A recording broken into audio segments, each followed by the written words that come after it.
Yo.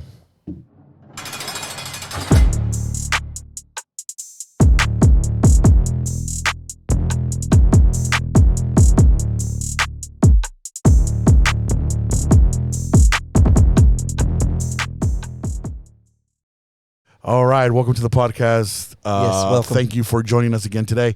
And so, again, I am your host, Luis Perez, a.k.a. Huicho Breach. And if you know, I am the Demon Killer, and my co-host is... Casey Case, your favorite Tennessee representative. Casey Case, representing Tennessee. Thank you for joining us. Thank you for joining us. Real quick, before we get started, I want to give a shout-out to all our sponsors. Casey? 510 Architecture and Design. Our boy Daniel Martinez has got your back like chiropractic. Yes. Holla at him for all your architectural needs. Yep, we also have Hernandez Drywall. Holler at them. They'll hook you up. And tell them we sent you. They'll hook you up. Hernandez Drywall is one of our new sponsors. Yes, thank you so much, Hernandez Drywall. Their support and stuff. Who else, Casey? The big sponsor. And everybody that donates, thank you so much. Just keep hooking us up, and we're going to keep shouting you out. Yep. We're doing great things with all that. The big sponsor. Big sponsor is the Choosing Hope Foundation. Amen. And so want to just doing big things. Doing big things with the Choosing Hope Foundation. Want to encourage you to just continue to support the Choosing Hope Foundation. If you don't know, the Choosing Hope Foundation was founded primarily in prison, but not entirely in prison ministry. It has grown into the parole ministry. Parolees, where you at? Yeah, representing for all the parolees. Also, battered women, homeless people, working with homeless people, drug addicts and recovery, alcoholism, all those things. The foundation helps work with all these folks to help them get established back in society and be a good, law-abiding, productive member of society and stuff. So shout out to the Choosing Hope Foundation and continue to invest. Amen. If you can see our vision. This is all in partnership with the church, but also giving a shout out to the church, Christian Fellowship Ministries, the Potter's House Christian Church of the Greater Randolph area. GRA. That is who we are, located in Universal City, Texas. And so, LifeSpeaks.com. Yes, if you want to check us out at LifeSpeaks.com. Please check us out. Yeah. What was that, Daniel? Donate. Man, I can't believe I forgot to say that. And so if you want to donate, whoever's listening, you want to join with our vision, donate at LifeSpeaks.com. There is a button there for you to donate. Hopefully soon. We are working on getting our Choosing Hope Foundation website set up and established, and where you can do all the giving there and see everything that we have going on there. But if you want to give right now, you can go to LifeSpeaks.com and you can donate there. Okay, and so now we got all that out of the way. So tonight we have a great podcast for you. We have... I was going to say my good friend, but actually... Very special guest tonight. Very, very, very special guest. Jesse Perez actually is my nephew. Fam. And powerful testimony. You actually... you probably by now, if you're watching this podcast episode, you've probably already seen Mari Perez's episode. That is his wife. And so tonight we're going to be hearing about his life and everything that transpired leading into salvation, Jesus Christ. And so we want to welcome Jesse Perez to the podcast. Thank you for joining us. Yeah. We need an applause, a little sound effect there. Yeah. And but we actually have a live audience tonight. Yeah. And so we're just getting so popular that we actually have a live audience tonight. And so we're going to get started. So, one of the things that I always tell people when we start the interview, Jesse, is we always want to say, I always tell them, like, I want you to go back as far as you can and just kind of detail in your own words, in the best way, what do you remember growing up leading into your first encounter with whatever crazy life-changing dynamic of life. So go as far back as you can and just tell me what was your life growing up. Well, as y'all see throughout the testimony and the timeline of my life, it's crazy pretty early, but it doesn't change to me actually being crazy till a little bit later in my life. Okay. I call it later. You'd say I'm still a kid, but to me that's later in my life because early on, I grew up a military child, a military brat. I guess that's what people call us. I didn't find that out till recently. Yeah, that's true. That's true. But so there was a lot of memories, but it was a lot of traveling, a lot of like, cool stuff, fun stuff. Where have you traveled to? I've lived in Hawaii twice. That was the first, that's where I started school. I went to high school there as well later on.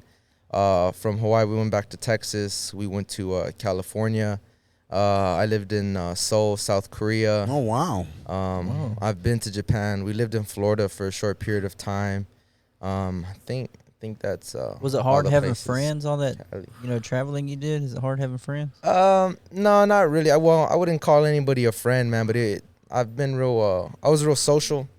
I give that to my mom. We'd be out in a different state. We ain't got no family out there. We don't know anyone. We'd go to McDonald's. She'd be like, man, go make 3 friends and tell me their names. Oh, wow. Go play with people, come back, tell me something about them, those 3 people, So I go run, play, this and that. Hey, what's your name? My name's Jesse, this, that. I come back to my mom, like, oh, that's my friend Alex. Like, that's my friend so-and-so. And so they were real good to, I guess, like, watch that and make sure that we're social and not, like, awkward and stuff. Okay. What was the one, I mean, if you can capsulize your childhood, as a military brat, as a child being raised up in a military home, what would be the thing that you would say this is the most, the outstanding staple of being brought up in that life? And it'd be so much. It would just be the memories, each individual memories. Like I said, there was a lot of experiences that I was fortunate enough to go through.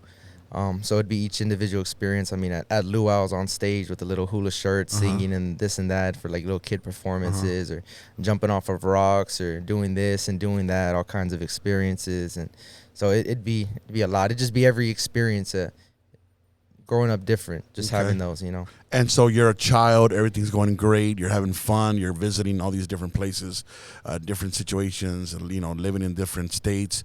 It's all fun to a kid. Where does your first life-changing experience, I know here on your list you say molestation, what led to that place where you found yourself in that dynamic of life? Well, going through all this and going through the whole timeline from the beginning to the end, it's almost like your perspective on it. It's almost like you could put a filter on it. Like everything I described to you was joy, going through all these places, doing all these things. And there was joy there, but I feel like that's a filter. On the other hand, I could tell you about the things that weren't so great throughout that. So it's your mindset and how you look at it. Notice my attitude changed, my mood changed. It's because I'm thinking about the joy. Now you asked me about the tribulations, the stuff like that. So I mean, could you say that for by and large, a large part of your upbringing as a child was, bliss and innocence, or was your innocence marred by something that just, kind of took you in a different direction that led to where you find yourself in a place that you described where the molestation started? Yeah, a little bit of both. There was definitely a bunch of ignorance. There was a lot of bliss, but then, that whole thing happened with the molestation, that whole situation. We were back in Texas already, so we had already lived in Hawaii. I had started school in Hawaii, and so that was kindergarten, first grade maybe, and then we come back. That's got to be like maybe second or third, somewhere around there. I'm not real good with the timeline either, guys. That's why my whole story is not really dates, but more like experiences. The drugs kind of threw that all off. But I know I was fairly young. I remember I was young. I remember my sister Jalen wasn't even born yet. It was just me and Brianna. As a matter of fact, Jalen my mom was pregnant with her in that house. And so it was just me and my little sister Brianna.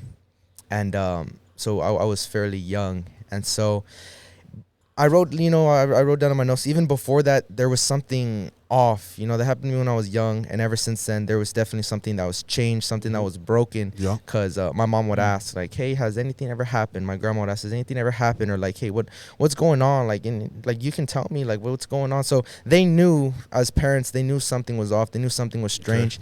But even before that, I remember it being real weird, there was sexual desires. I'm not talking about a little kid. And, some of my early memories was like my mom found me in the washer-room, like kissing a little girl or holding hands. I remember being little, I walked outside the house locked myself out, and went upstairs and told the lady upstairs, like, hey, I'm locked at my house, because I liked her. Like, I was sexually attracted to her. And I'm like, you know, like 3, 4, I'm like 5, like 3, 4 years old. And I'm trying to holler at the chick upstairs, like, hey, I'm lost. Like, could I come in and hang out with you? Dang. And this is a grown woman, man. I'm a little kid, Yeah. you know? So I don't know where that came from. Which was my question was going to be, what do you think fuels that? I mean, in your opinion, considering how you were raised, things you experienced, what do you think? You know, because, you know, one of the things that we know as adults, and I mean, I preach about this all the time. I mean, you know, from time to time, I will say one of the greatest virtues that a child possesses is their innocence. You know, and one of the things that the devil works really hard to mar and take away from a child is their innocence.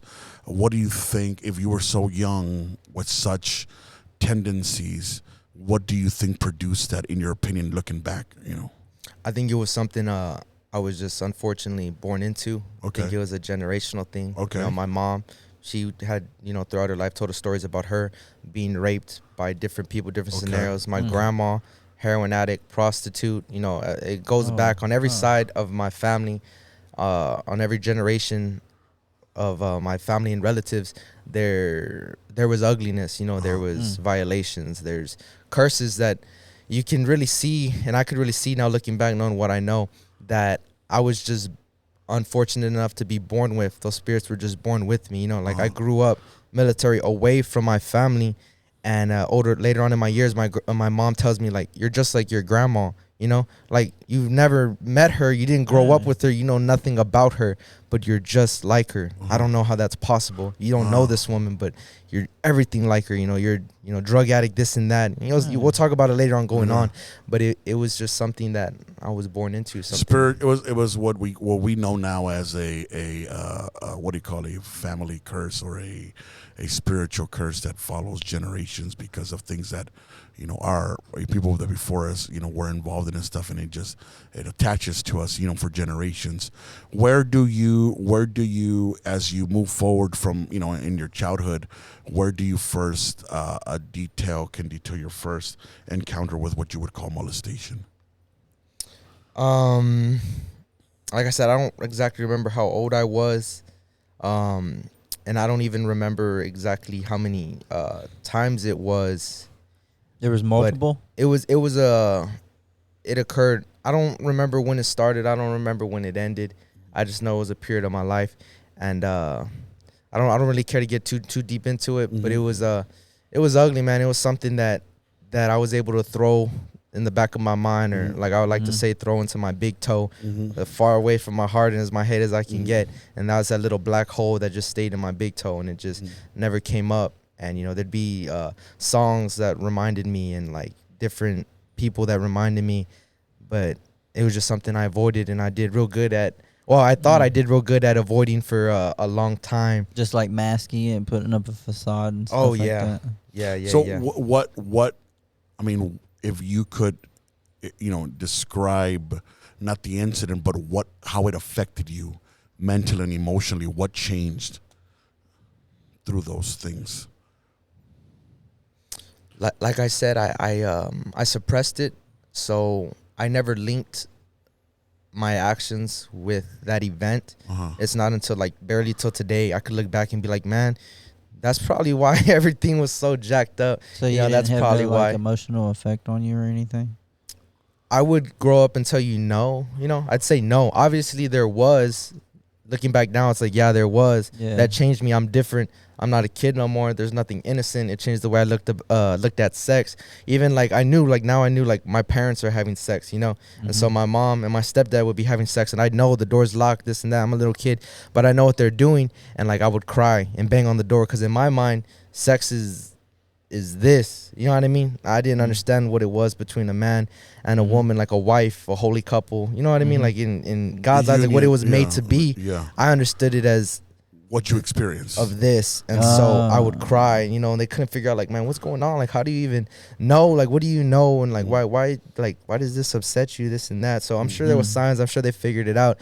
Maybe they just didn't want to know. Maybe they didn't want to dig deeper. But so that even changed my mind as far as like that. You know what I mean? Oh, okay. So and what I guess from what you're explaining, you know, is you just compartmentalize that and just put it away somewhere and then just try to move on like nothing ever happened. Correct. So I mean, and I mean, I think that's very telling, because a lot of, as I've dealt with people throughout my years in ministry, I think that's what a lot of people do is they go through stuff, they went through it. They're like, okay, they process it, they put it away, and they're like, I'm never going to touch that again, never going to get back to that, never going to talk about it. And they just compartmentalize it, put it somewhere in the back of their life, and they try to live a normal life without realizing that it has affected their life. It had, those kind of things. I remember, because we're speaking about this, I remember the very first time I was exposed to immorality as a child. I remember it so clearly because it impacted my life so heavily that, it changed everything about my life. My entire life was just transformed at that point, and it was never the same again. I was about to say that you'll never be the same. Yes, and I remember the day, I remember the time, I remember everything so clearly, and the day my eyes were open and my life was never ever the same. And so, to say, we know, you and I know, we all understand, everybody who's watching here understands that for us to say, and just moved on with my life, it's not true, because your life was just, it was just altered. It was altered, and you'll never get that back. You know what I'm saying? Mm-hmm. And that's the way a lot of these things transpire. Where did that, these things, as you're speaking about them, how you're dealing with them, as you know what's happening, now you're aware of these things, where did that take you? Well, before I even answer that, I just wanted to touch real quick on the last subject. Okay. Even talking about it now, like, everything is so clear. Yeah. I mean, I can live through it, and it's clear as day. But also, I did real good at hiding it, and I just wanted to say, like, I don't think I ever even said this, but I didn't even bring this up until I came into the church. I mean, the first person I ever told that to was my wife, and that was before she was even my wife. I just heard how open she was with her experience, and so her testimony touched me, and I don't even think she realized it, but when I told her about it and I told Camilo about it, those were the first people I ever told. I told them, and I didn't tell them they were the first people I ever told, but it was through her sharing her experiences with me and being so open. Well, hearing her testimony, the way that she shares it so boldly, I was able to be like, man, like, hey, me too. Gave like, you the confidence. It gave me the confidence, man. I looked up to her. I looked at her as a hero for doing that, and it was through her that I was actually able to even come out and say anything at all. So, I mean, I just want to thank you, Madi. And that was before she was even my wife. That's when I was just working with Madi's here, by the way. She busted through that wall. Thank you, Mama. And I mean, that's powerful, man. And I think that, I've told people before, unfortunately, I have extensive experience dealing with molestations and people who've been abused, people that have been raped, the whole legal process of that, and having to work with people through this stuff. I mean, in my 23 years of ministry, I've dealt so much with that. And one of the things that I always tell people, and it's very difficult, and I think there's a spiritual strategy behind that, and that is that speaking about it is therapy. You know what I'm saying? And I think to be able to find someone that you can, I think the reason why it affected you positively to hear about Madi's testimony and encourage you to talk about it was the fact that it was God's way of trying to get you some help. You know what I'm saying? Because some people keep that stuff bottled up and it's not good. Where does the I guess you put on here exploration of substance abuse? Is that what triggered the substance abuse, the trying to keep that stuff compartmentalized, trying to keep yourself moving forward, pretending it didn't happen or it wasn't an issue? Is that where the substance abuse comes in? Definitely. It definitely snowballed from there. Now, I'm not just dealing with that whole situation, but by this point, there's been affairs in my parents' marriage, and like certain just seeing things and knowing things, and there's just been all kinds of problems that arisen. So with every level of more pain and trials that came, there was more drugs that had to be used to handle that. What was the your introduction to the substance abuse dynamic? I mean, what was that? That was coming to visit Texas from I don't know where we were at the time. I think we were in Florida or Korea, or right after Cali. Like I said, I'm real fuzzy with it, sure. But it was visiting family. You didn't do drugs or anything over there? In Florida or Korea or anything? I did. So it had to have been before we went to Korea. It was definitely before we went to Korea. It was definitely before Florida. So it must have been after California, which would have been like 5th grade. But by that point, I was already smoking and drinking. So, okay, alcohol, that would be the first. Okay. I was going to take you into the weed, but alcohol would have been the first. I was about 12 years old with a babysitter. So they're watching us. And they got a case of Bud Light, whatever. And they're just like, hey, I bet Jesse could chug this whole beer. And I was like, yeah, I can. And chug the whole beer. No problem. Drank it out, smashed it. I was like, easy. Did another one. Boom. So off the rip, it was just, it was out of control, man. That night, they ended up throwing me down the stairs. I ended up waking up in my sister's room, face down, vomit out. And that dude's actually a bad dude. Some more stuff has come out over the years about that guy, but it was a babysitter. And then, so from that point on, I was like, all right, like, this is cool. Like, you know, and of course my parents knew. I didn't get in like super big trouble at all. So it was like, all right, it's whatever. And so from that point out, it was for fun. It was recreational with some neighborhood chick. She was pretty cool. She was We'll keep it there. I was like, my wife's here. I felt her stare. The past is the past. Is to God's glory. We'll keep it there. Yeah, she was cool. She's a cool person. She's a cool person. There's a lot of cool people out there. We would drink, we'd hang out, you know, and at this point, I would go out, I would smoke cigarettes. I had friends with their older sisters. Like I said, the sexual thing followed me. It was that spirit that attached me. They'd be like, hey, let me teach you how to kiss, or let me show you this, or like, do you want to feel my boobs, or this and that. And I'm just a little kid, and I'm thinking like, man, I'm pretty cool, man. Like, I don't know what it is about me, but I got something going on. And let me just interject something here. I mean, I don't know if I mean, you know, I don't know if it's fortunate or unfortunate we have a live audience here today that is listening to our stuff. This is pretty. Listen, and for our viewers, listen. We have to do our part. And I've said this before, man. These kids don't stand a chance, man. Our kids don't stand a chance in this world because this. Think about how corrupt our world is, man.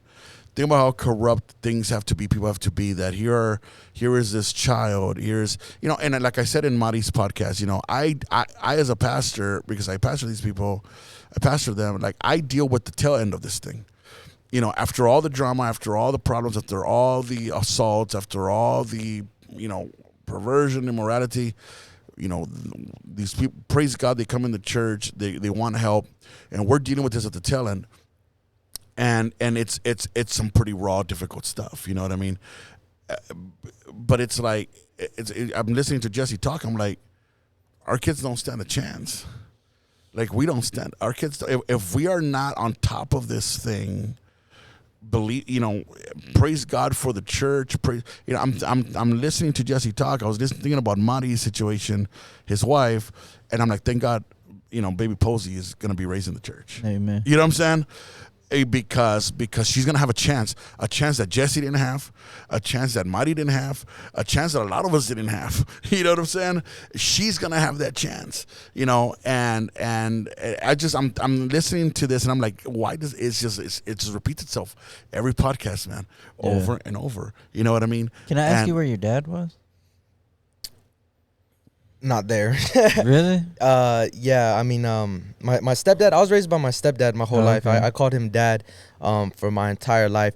I mean, shout out to him. I guess he didn't have a dad, so he was a dad who didn't have a dad. So he was just a fatherless man raising a kid who needed a father, but he didn't know how to be a father because he never had a father. You know what I mean? So he was just some guy there.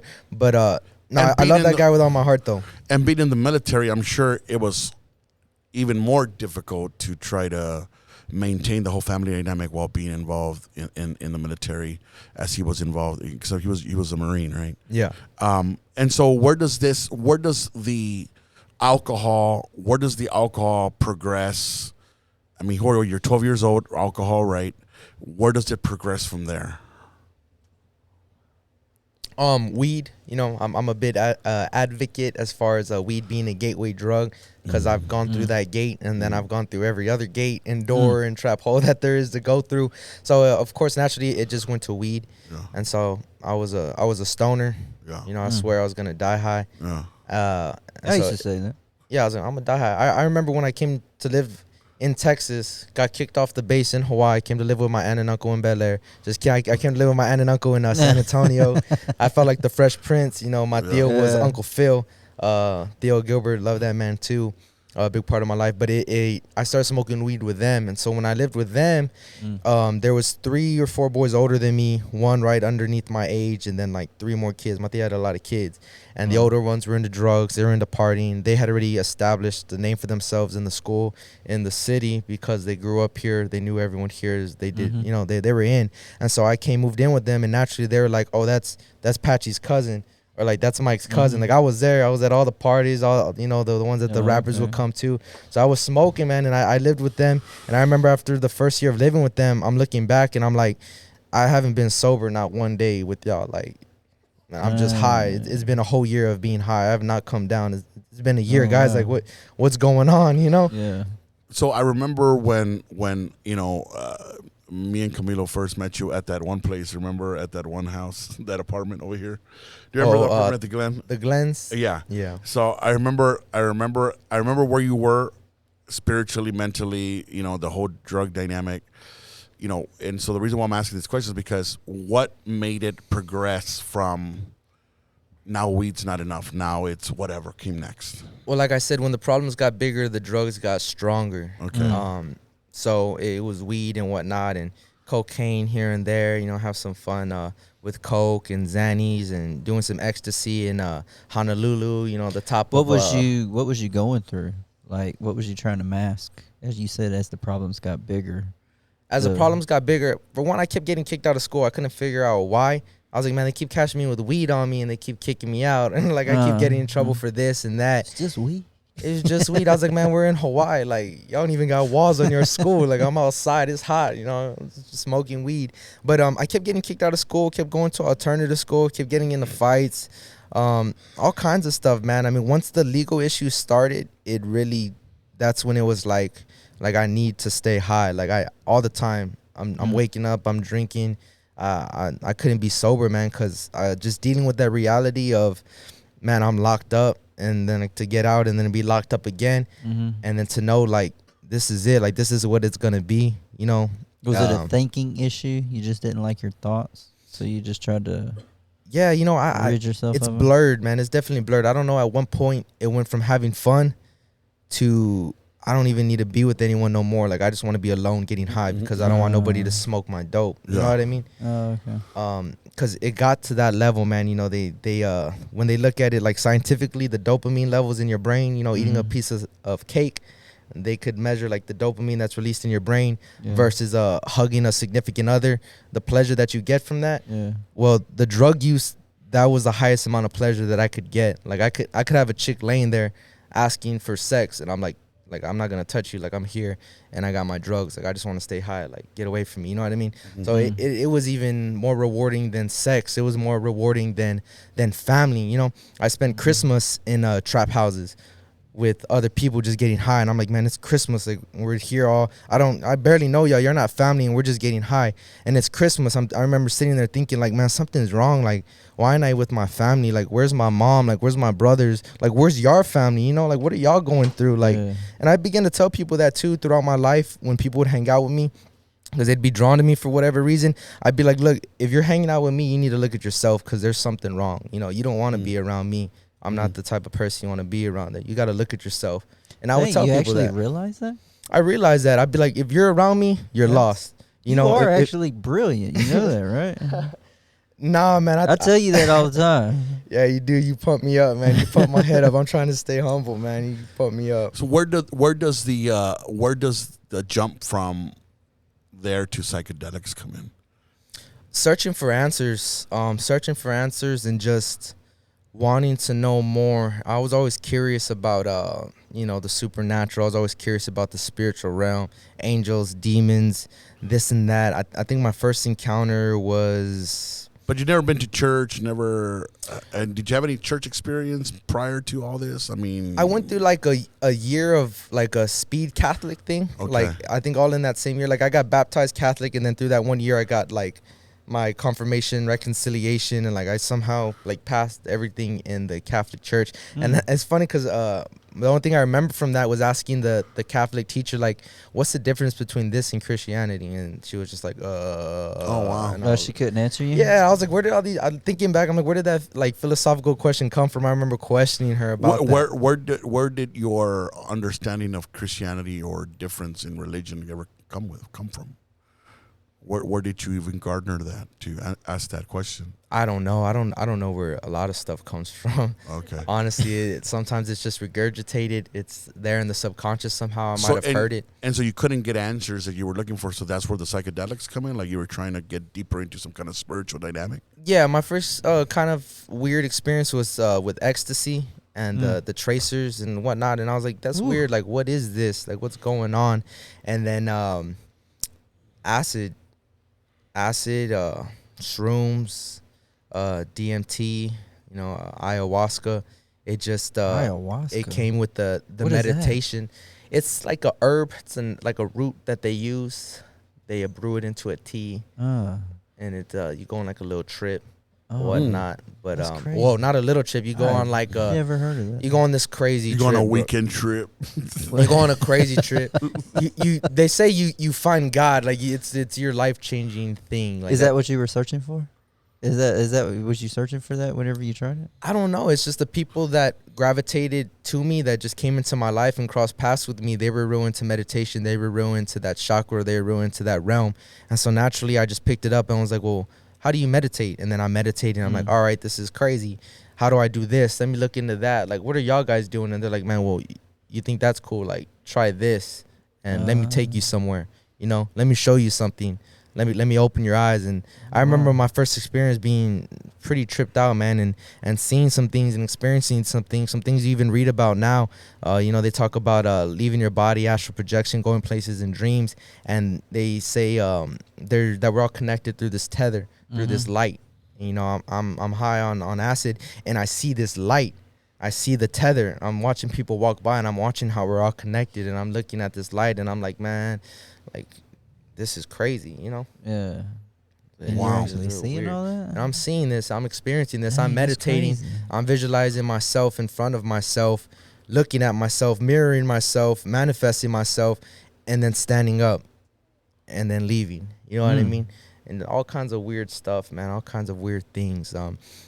Something else that made it real that I wish wasn't so real was the infamous shadow people. There was no I've heard of those. I've never actually seen them, but there was no denying that, because you couldn't get away from that if you tried. And I was talking to Pastor Daniel Alfaro the other day. You were there. You remember we were talking about all that. Yeah. And I meant to tell him too, because he was bringing up voices. I meant to tell him. I don't know if I got the chance to tell him, but Daniel, hey, those voices, I would hear them too, man. You're not alone. So it was hearing those voices, and it was seeing those things that really confirmed that, like, man, this is real.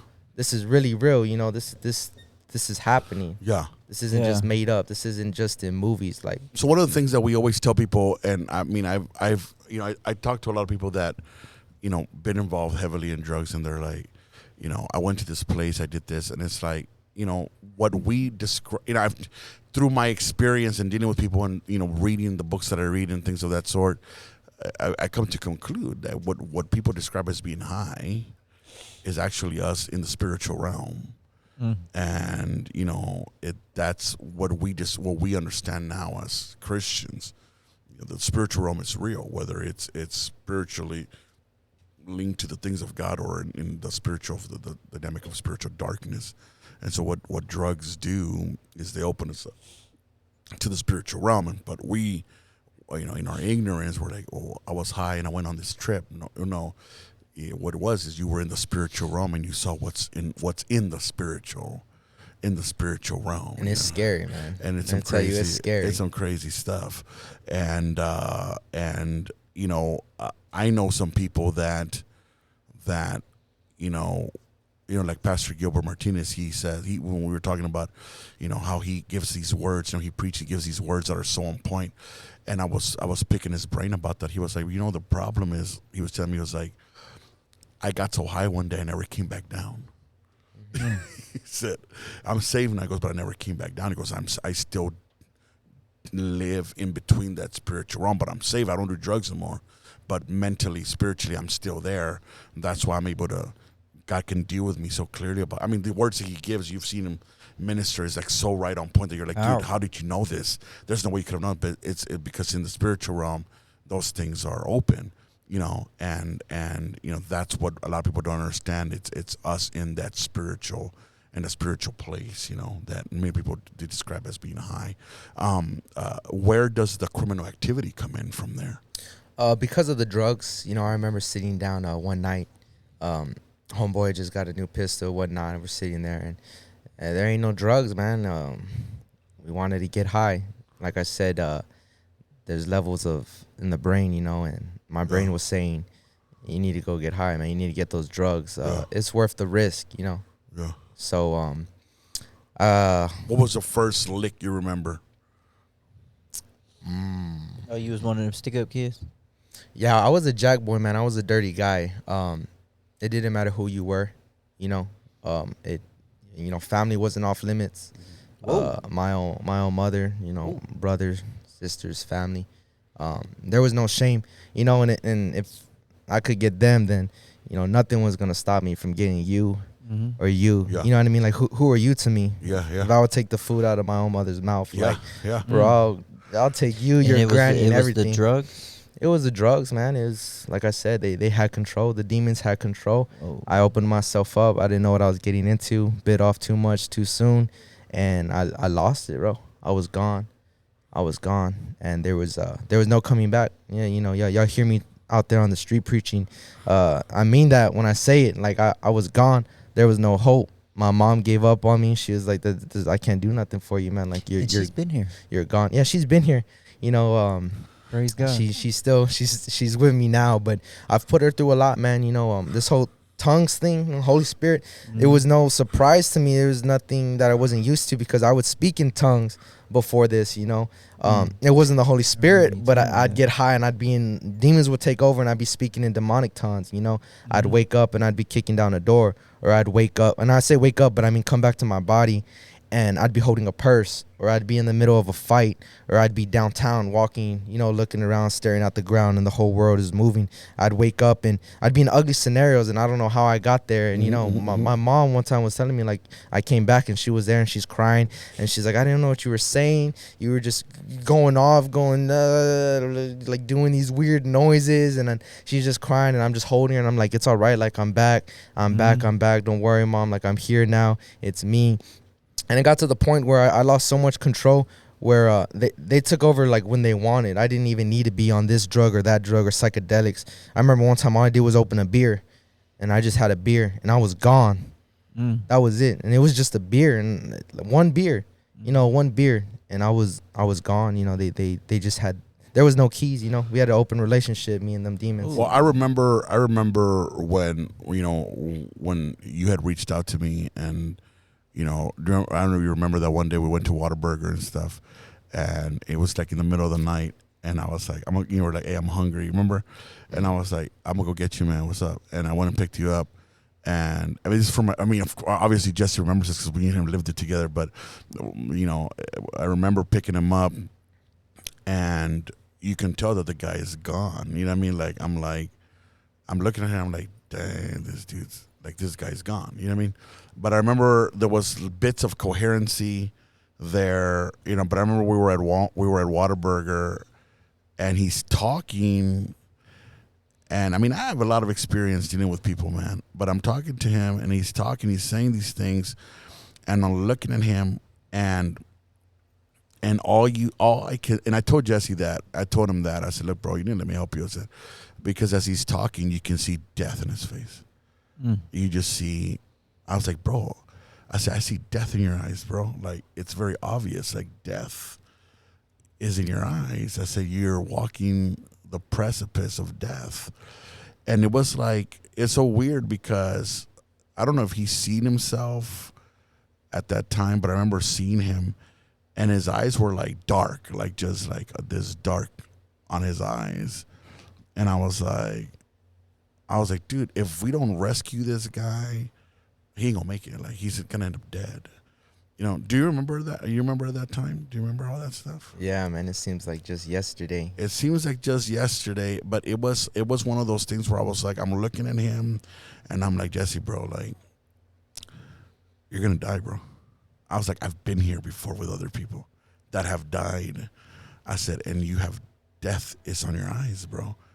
And I remember he was kind of looking at me and stuff, and I was like, you didn't want to make remember you were like, weren't sure about your decision.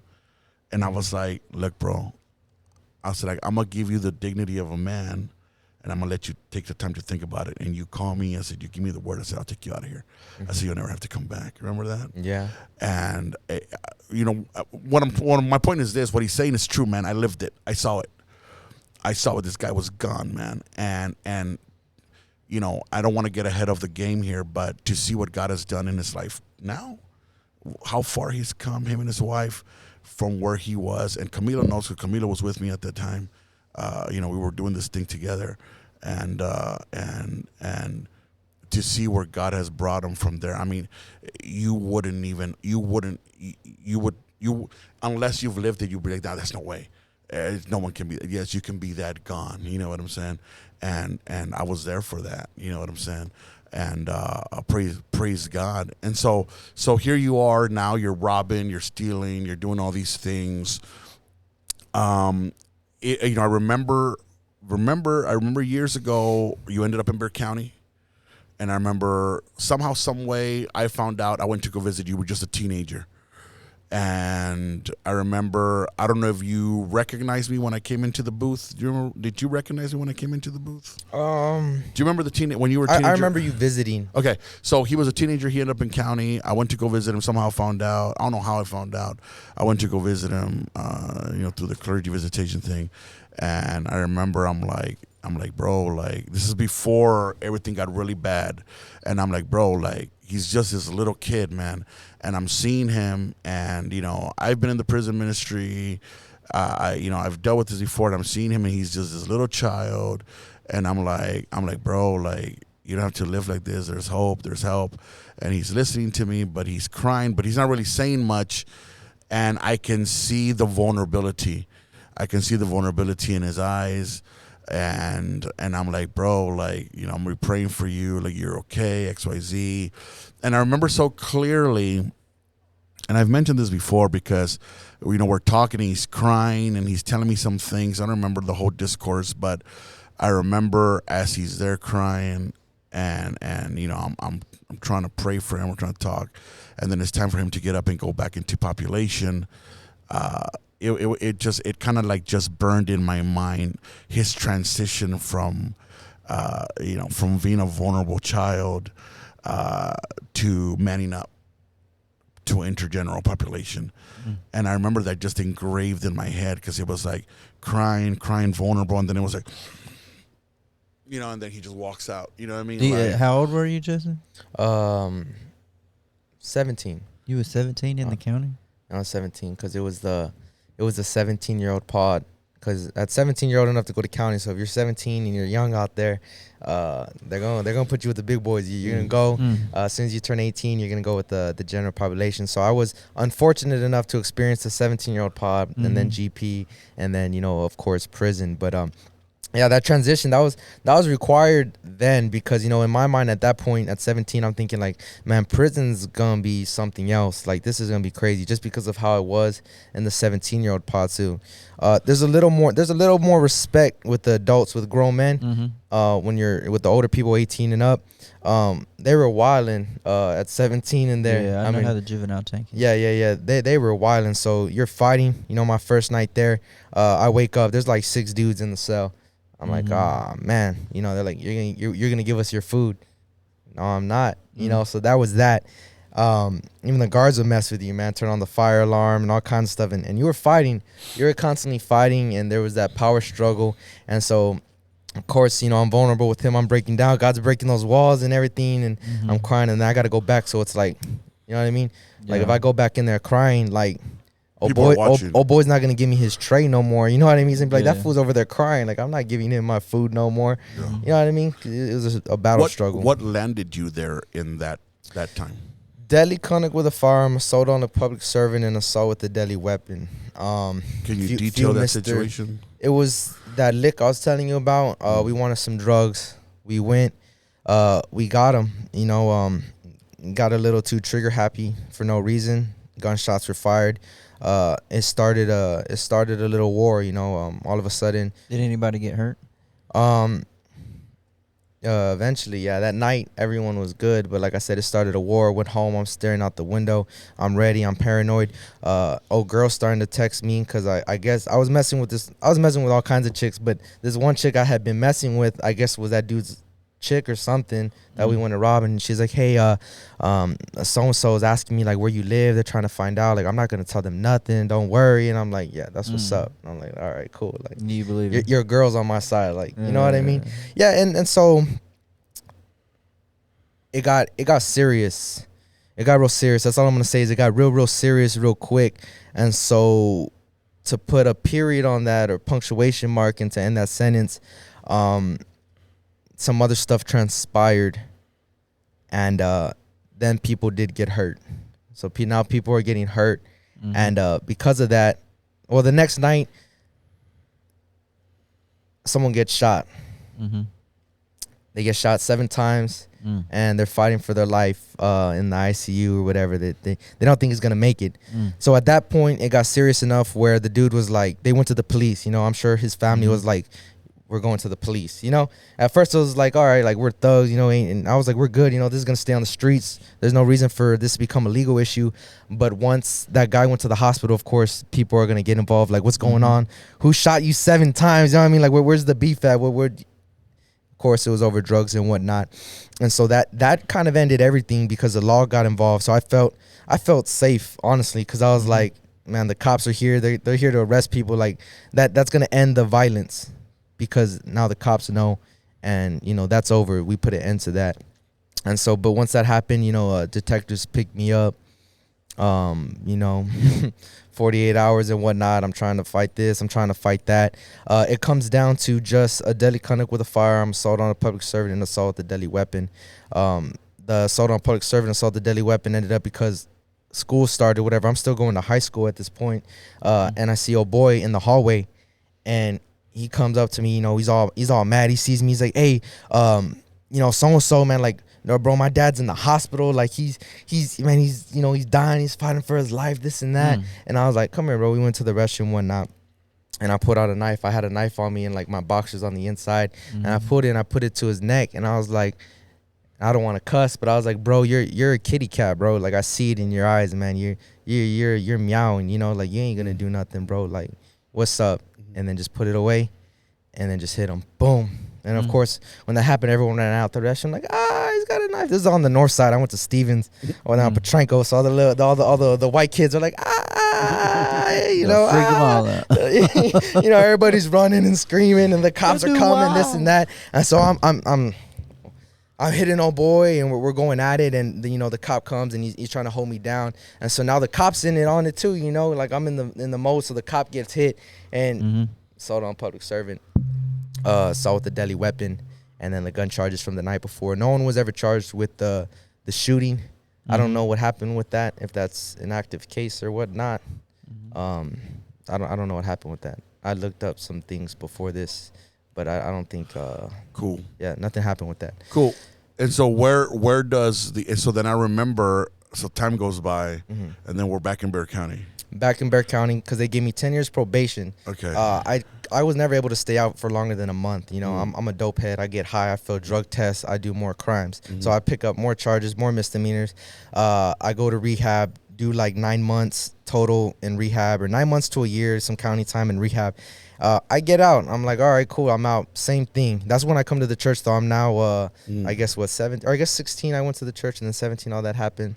So, I'm out again from rehab, and I didn't last that long either. I mean, I think I stayed out like 1 or 2 months, and that's all like on the run.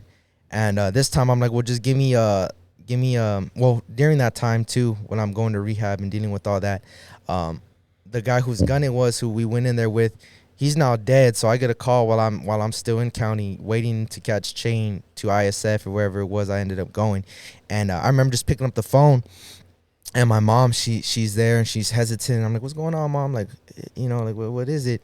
And she's like, well, my grandma said like that I have to tell you, that you'd be mad if I didn't. Like, I got to tell you something.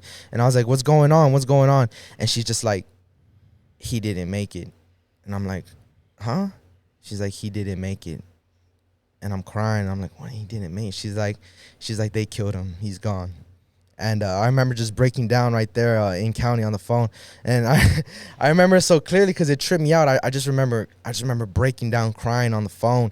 And I didn't even know he was next to me, but there's this big old dude, big old blood named Traps. I'm talking about big old swole dude. He had to have done at least 10, 20 flat, big old dude. And he's patting me on my back, and he's like, it's okay. It's okay. It's okay, man. I'm sorry. It's okay. And that just got me. And I was like, dang. Did he know why you was crying? I guess so. I don't know if you heard me. If I was like, what do you mean he's gone? What do you mean he's gone? And she's like, he's gone. They got him. And so, and my homeboy got two. Who was this that died? His name was Sebastian. Sebastian Salinas. That was one of your friends. That was your boy? That was my boy. That was my boy, man. That was my boy. And what? I mean, if you can speak on it, what was it that transpired that led to his death? Just street stuff. Street stuff. Oh, okay. Street stuff. It got him. And how old was he? He was like a year older than me, so he was probably 18. He was the only one out of us who graduated. And I remember that time when it was like the ending of school, and I'd already stopped going to school. I was staying at his house, just chilling. It was him and his sister, a little trap thing, and we were partying all crazy, this and that. And he's still going to school, and I threw up on his backpack. And I just throw up on his backpack, this and that. He's still going to school, trying to graduate. He ended up graduating when he comes home from school that day. He's like, man, you threw up on my backpack, this and that. It was funny, but he was a good guy, man. He was a good dude. I love that guy. But yeah. So he got, and it's crazy though, because there was one point where I don't know why I'm walking with some chick at a park in the middle of the night for no reason. You know, ain't nothing happened good at night, and some car creeps up on me, and I notice, and they make a circle around me, and I'm like, oh man, and they make a circle again, and they stop and they hop out. And long story short, I fight for my life, man. I end up getting little pokes and cuts here and there. And the same place that they sliced me on my leg was the same place that he got hit, except when he got hit, it nicked an artery and he bled out and he's gone. And so I thought about that a lot. Like, man, he got hit in the same spot, like, you know, the same spot. Why am I still here? But it got him. Why is he gone? You know, why am I still here? You know, why did you take it, man? Yeah. So I think about that a lot. That was a big thing for me. Same spot. It's crazy. It's crazy. And so what you know, from there, I guess, how did prison come into this thing? Well, I wasn't gonna do probation. My grandma convinced me. My grandma, you know, she's a G. The same day that she discharged her sentence, my probation got revoked. So she got out of prison and I went into prison. I just remember her telling me, like, mijo, like, just take the prison time, mijo. And I was like, Grandma, it's 10 years. Like, I don't want to do 10 years. Like, I don't care who you are. Like, you don't want to go to prison for 10 years. I'm like, Grandma, I don't want to go away for 10 years. Grandma, I don't want to go away for 10 years. She's like, mijo, take the prison time. You got to come down. They're going to come down. They're going to come down. And so I went to court. I was like, man, just give me 5 years. My attorney was like, I'll get you 3. And I was like, praise God, where's the pen? I'm there laughing. I signed it. And the dude next to me, he's like, what happened? What'd you get? And I was like, I got 3 years in prison. He's like, you're going to prison? And I was like, yeah, I got 3 years. Like, yeah. Like, yeah. And he's there, just there quiet. Like, nah, not me. Like, I'm trying to get out today. So I ended up going to prison. It's crazy because I guess y'all did some stuff in Cotulla and whatnot in Briscoe unit. So I was in Cotulla, passed through Garza West, Cotulla. Did you see them? I never saw them. What year? I didn't go to church. Okay. What year were you in Briscoe? I don't know, man. I was in Briscoe in 2003, 4, 5. I was like 6. 4, 5, yeah. So I wasn't there yet. Okay. In 2006, like I got sent out, and I that's when I left Briscoe. Yeah. And then Pastor Juan Uribe was 2003, 4, 5 was in Cotulla. Yeah. And so we did a lot of work in there and stuff. Yeah. And so what unit did you hit first? Garza West out there in Corpus Christi. Okay. Okay. Cool. I've been there. And then Catula. And then I got out from the wall. And I was released. And then that's when all that happened with the Glens. And that's when I was like, it's the same thing. You know, nothing changed. And remember you saw me at Perot and then you didn't talk to me? I saw you at Perot. They were like, Pastor Perez. And I was like, I know what Pastor Perez is, but nah, I ain't gonna say nothing. And so that was my shot. That was my opportunity. I missed it, man. Did you know he was there, Pastor? No, I didn't. And so then I found out when I'm talking to him, and I'm like, Perot, he was like, it was like, dude, I was there, man. I didn't say nothing. I saw you there, and I was like, Jesse, you were there. You seen him, and you didn't say anything? I saw him, I heard it, and I didn't see nothing. I was like, I know, I missed my chance, man. I could have saved myself that much more pain. The ending of this podcast could have been erased. I could have just been living for God already. I seen him. I had to say something. I was like, man, I got to talk to this dude. Yeah. And so then you did prison. You get paroled, right? Yeah, I had 6 months left. You get parole. 6 months left on parole. And then that's where we pick it up in the Glen, right? In that place in the Glen and stuff. And yeah. And so then that's when you came into the church. What was, I guess, when you came into the church? I was talking to you. We were talking back and forth. We were like, hey, man, I remember I was speaking to Camilo, and I'm telling Camilo, I'm like, look, man, my nephew needs help, bro. Like, I'm trying to convince him to leave that place, and if I do convince him, we'll take him out of there. Like, can he live with you? And he was like, absolutely. You know what I mean? And so it was just a matter of convincing you to leave, and that's when I was like, dude, just give me the word, bro. Like, I already had it all set up on this end, and I was like, just give me the word, bro. Like, you'll never have to come back. Like, we'll take you from here. And what was it that you were, because you were saying, like, give me some time to think about it. Remember? And then you called me in the middle of the night. And you were like, I'm ready. Yeah, you told me. What was that breaking point? You've told me before. Yeah. Can you tell our people? Before you go there, what was it that you were battling in making that decision?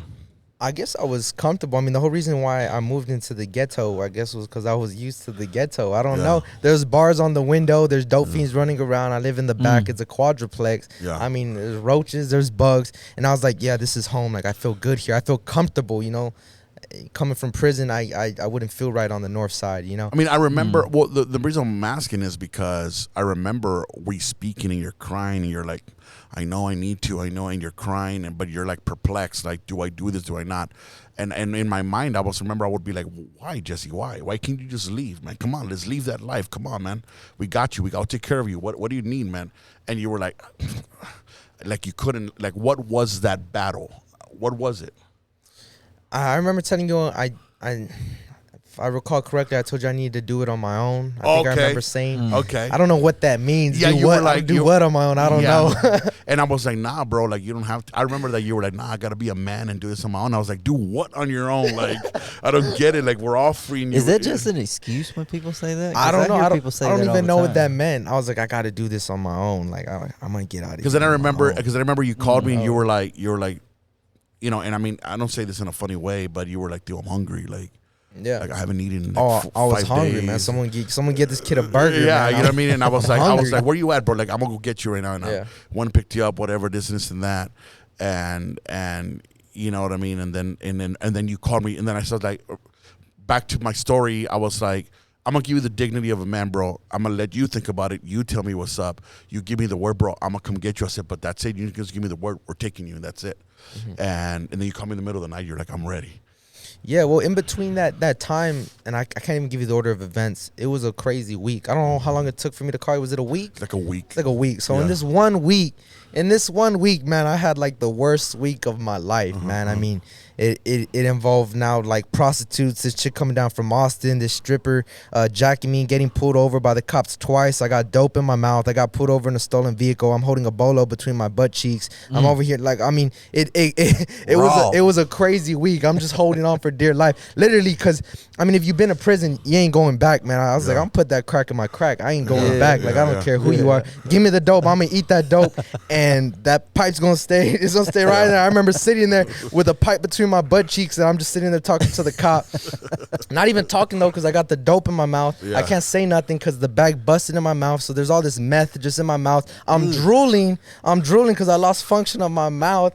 And I mean, I don't even know how, to me, it wasn't obvious, but the first thing they say when they pull us over, they're like, y'all smoking a little meth tonight. And I'm like, how does he know? I'm like, how does this guy know?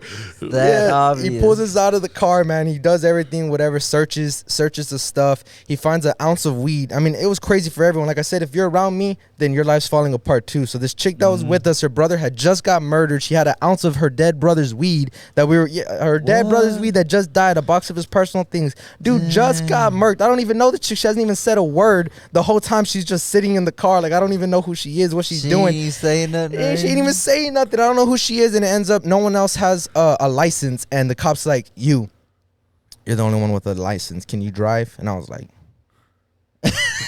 no, because I couldn't say nothing. My mouth was full of meth. And I was like, and I hop in the car. I'm sorry to laugh, dude. I hop in the car and I don't even think about it. I remember just the next thing was we're all smoking the bolo, and I'm thinking like, bro, this was just between my butt cheeks. Like, you're smoking butt cheek bolo. Like, what? Thinking back on it, I'm like, what are y'all doing? They're like, this is some good stuff. Dang, they loving it too. They're loving it, bro. Like, it's never been the same after that. And so, man, I end up in, I mean, crazy stuff, man. I get pulled over. This time was in a stolen vehicle. For some reason, they didn't arrest me. They just wanted the vehicle back. They just took the vehicle. They searched the vehicle again. Drugs in the crack. I got a bunch of drugs in the bag just rolled up in my butt crack. Because I'm like, I'm not going back to prison, bro. He said drugs in the crack. I'm not going back. I'm not going back. And I would say that over and over. I'm not going to go back. I mean, I don't care what it was. Suicide by cop. I'm not going back. Look, I got to say this, man. Like, you... It's gonna sound funny, dude. You must have a pretty nice butt crack because it fit a lot of stuff in there, man. It was like a pretty good sized butt crack, Yeah, everyone, man, everyone in the car. Here, put this in your pants, man. You're holding this. Everyone's got stuff in their butt crack because I ain't going back. So they pull me, and I remember waking up in the back of the cop car, dozing in and out. And I'm like, oh man, how did I get here? And the cops just like, they're like, yeah, we're gonna let him go. Like, we know he's on drugs. He's got drugs somewhere, but we can't find him. I'm like, just cracking the crack. And so they let me out and I start walking, and then next thing I know, I'm sitting outside some apartment and there's an ambulance there. The paramedics are working on me. I don't know what happened. Someone called them. Somehow that stripper chick or whatever, she got my money, she got my dope, even the butt crack dope, she got the butt crack dope and everything. And I'm left sitting there and I don't know where I'm at or anything, and I don't know what happened, but the paramedics are just like, all right, like, okay, you're good, like, you're back. And I was like, all right, cool. And then some chick pulls up in like an RV and gets dropped off from Austin, and I was like, or from Round Rock, and she's like, oh yeah, I've been messaging you. And I'm like, I've been messaging you? And she's like, yeah, man, you were supposed to pick me up. I kept telling her, yeah, send me more money, I'm gonna go pick you up, So she kept cash apping me money to go pick her up, and I never went to go pick her up, and she somehow found me. So now she's there, and I catch a ride back to the house, and I'm just chilling. I acquired this bag, man, and in this bag there's all sorts of drugs, man. I got meth, I got LSD, I got shrooms, I got DMT.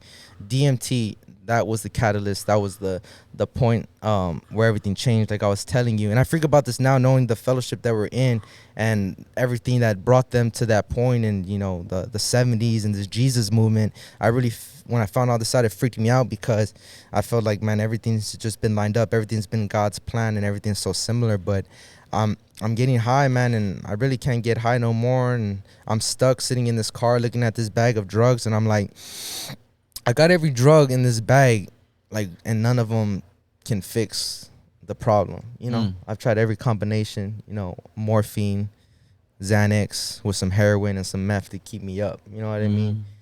And there's nothing to fill that void. There's nothing to make me happy, and I'm lost, man. I'm sitting there outside a gas station. I can't even go to my homeboy's house because I slept with his brother's baby mama. And he's like, bro, I'd invite you in, bro, but you've done so much to us. Like, I can't even, bro, they're going to kill you. Like, bro, everyone's looking for you. Like, bro, you can't go there. You've done this. You've done that. Before that, I was chilling at this other chick's house, and her daughter was like, I just need you to leave. Like, you keep messing up my mom. And I was messing with the mom and the daughter, and she was like, please leave. Like, you've ruined my life. Like, I hate you. I just want you gone. I don't ever want to see you again. And I was like, all right, cool. Like, yeah, I'm sorry for the pain. and I left. So I got nowhere to go, got all these drugs. I go home, and Where was home? the Glen. I go back to my little ghetto. I'm home. Got these 2 chicks there. They're doing their thing, trying to make money. I'm trying to eat, but there ain't no money, and all there is drugs. I'm calling Pastor like, man, I need a burger, whatnot. That was, I guess, earlier, whatever, in the week. And so I get high. I'd say one more time, but I get high, and I'm mixing the meth with the DMT, and I'm sitting there and I'm looking at this poster, and I kept this poster for like at least a year. I finally got rid of it when I got married and moved in with my wife, because I didn't get the answer I was looking for. But I'm looking at this poster, and in it, it's like an abstract painting, and all I see is demons. All I see is the devil. All I see is these souls walking through the desert lost, and I just see evil stuff in this picture, and I'm there, and I just get high, man. I smoke it. I go on my trip. I come down, and I'm like, I'm gonna give my life to God. Just like that, you know. I went through all that stuff. I mean, earlier in the week, I had cried out. That's when, like how he's talking about the eyes. I'm looking in the mirror. I see the demons, and I cry out, and I'm like, God, help me. I cry, run out of tears. I cry so hard, bro. I break out in hemorrhoids, and I fall to the ground, bro. Like, I'm talking about, like, bro, my butthole was just like, and I was like, ah. I cry out to God, and that was my answer, bro. I'm crippled. I can't walk. I can't go to work. That's why there's no more money. I can't go to work because I can't even sit up. It hurts to sleep. There's nothing that I could do. It hurts to breathe. It hurts to cry, bro. I have to stop crying. I have to make myself stop crying because it hurt to sob. I felt it, bro. I cried out to God, and that happened, bro. And I don't know. I don't know if that's what it took. I needed to go through that week. I get high that one last time, and then something tells me, like, I'm going to live for God.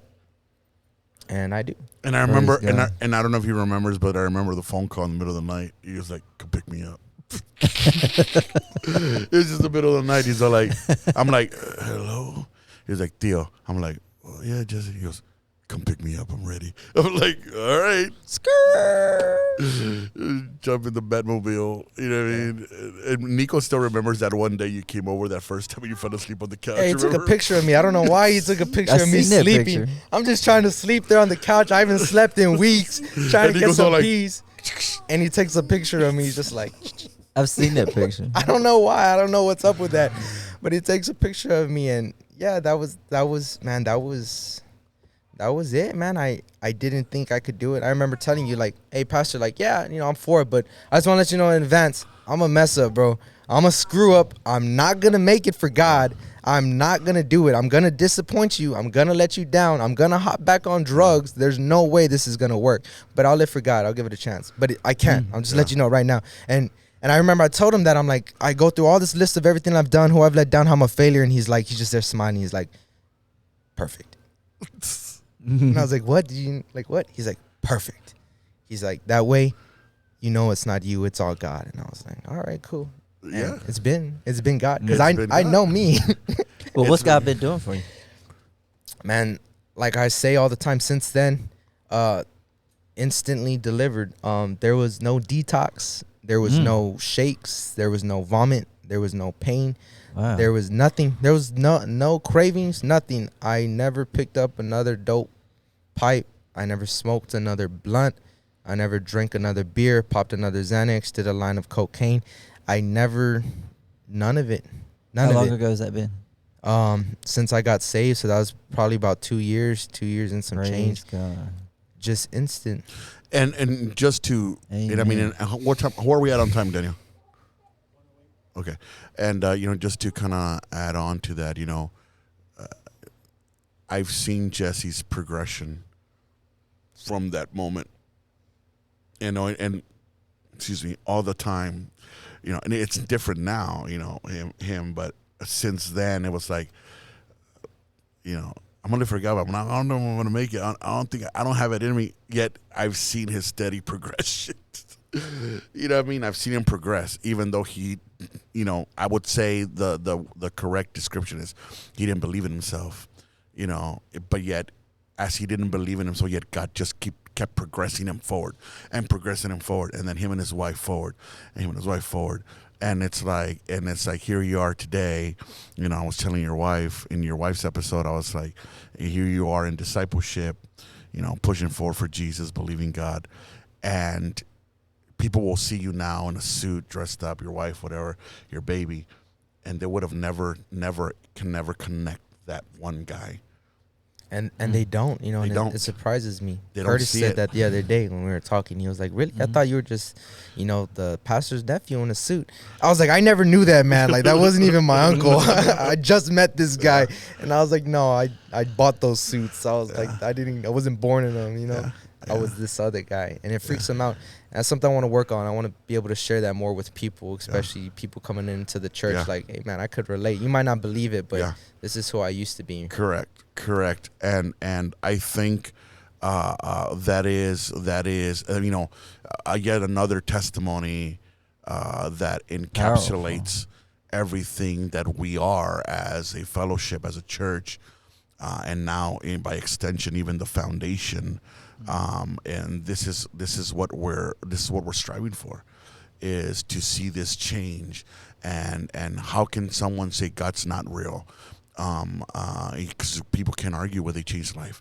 You know what I mean? And here it is, like they say, from the horse's mouth. What was it? I don't know if you, real quick. I mean, we probably just on a pass by, but once we took you from that apartment, didn't that place get raided? Yeah, that was crazy. I don't even know how we ended up finding out.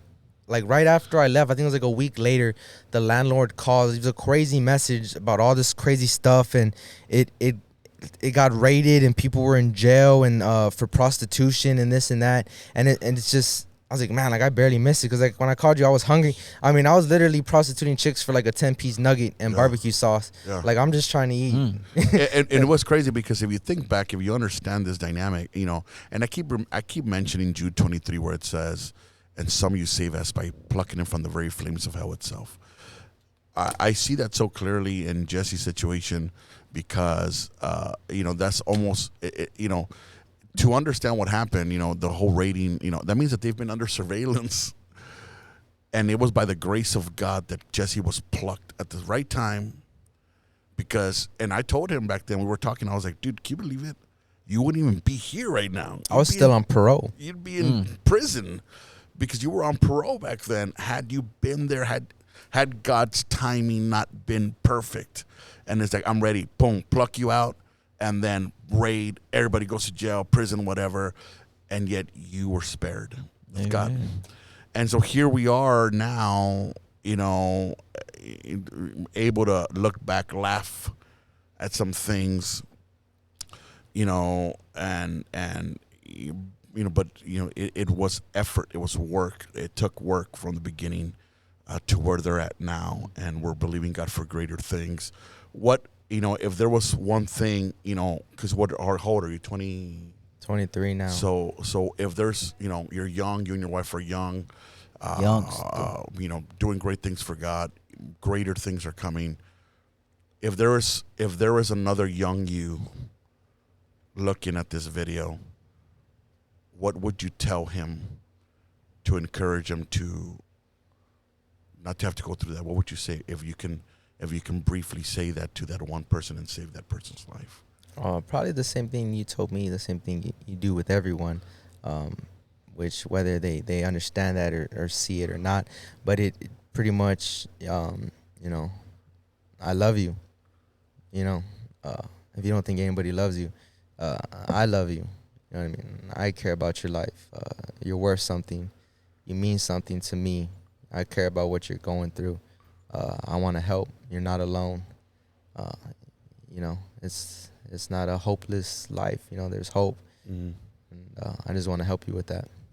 And that's, I think that kind of sums it all up. It's like, when it all comes down to it is people understanding that, there's people out there that do care, and you might have never understood that. You might have never experienced that, but you can, and I think that's the hope. I mean, is to get people to understand that there's hope out there. There's people who really do love you, and in the true sense of love, sacrifice, and benevolence, and I think that's where people thrive.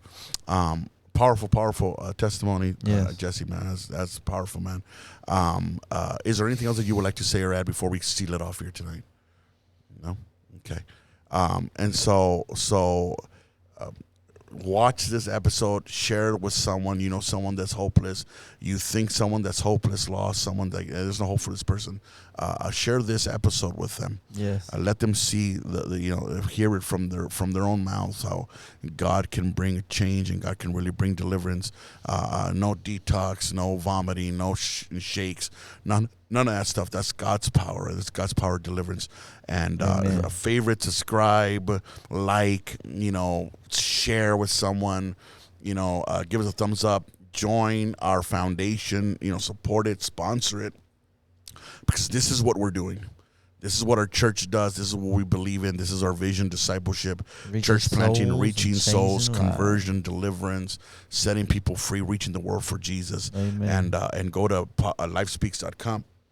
Give, what is it? Lifespeakspodcast.com. Lifespeakspodcast.com, and give and help us with this vision, so we can help more people and we see the fruit of it. But other than that, we're gonna check out. My name is Luis Perez, aka Guicho Breach. If you know the Demon Killer, and my co-host Casey. Favorite Tennessee representative. And we're checking out. All right, man.